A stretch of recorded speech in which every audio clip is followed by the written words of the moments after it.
அதாவது அந்தகன் படம்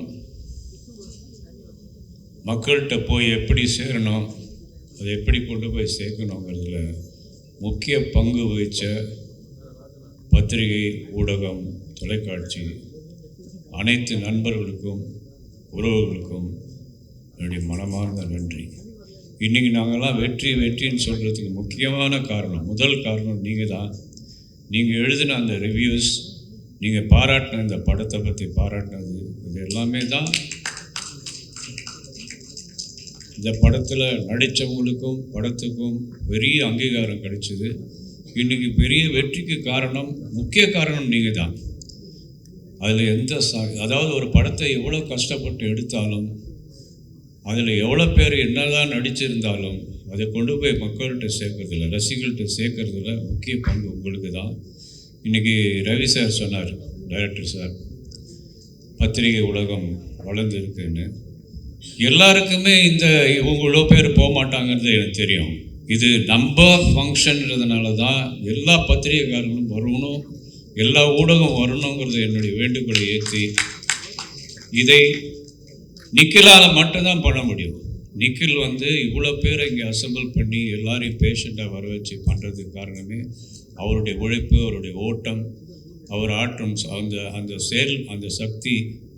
அவருக்கு இறைவன் நீண்ட ஆயுளையும் திடகாத்திரத்தையும் கொடுக்கணும்னு கேட்டுக்கிறேன்.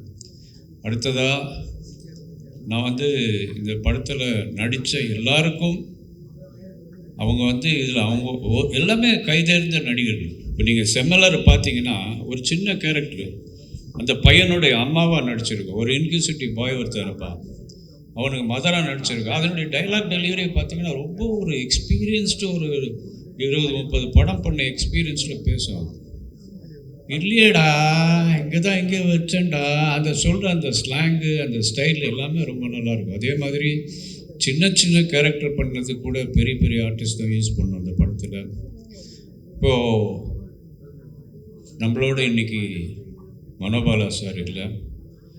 இந்த படத்துக்கு மெயினாக அதாவது ஆடியன்ஸ் ரொம்ப ரசித்து சிரிக்கிற இடம் எல்லாமே மனோபாலா சாருடைய டைலாக்ஸும் அந்த டைலாக் டெலிவரியும்.